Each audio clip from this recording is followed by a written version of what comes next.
ஸ்ரீ மகாலட்சுமியை நமः. ஸ்ரீ ஆதிசங்கரர் இயற்றிய கனகதாரா சோஸ்திரம் 15-16வது பாடல்.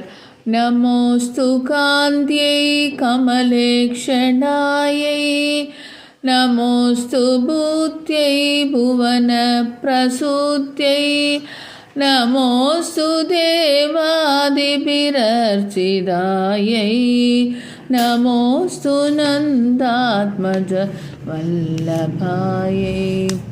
संवत्कराणि सकलेन्द्रिय नन्दनानि साम्राज्यदान विभवानि सरोरुहाक्षि त्वद्वन्दनानि दुरितो हरणोद्यतानि मामेव मातरनिशं कलयन्तु मान्ये.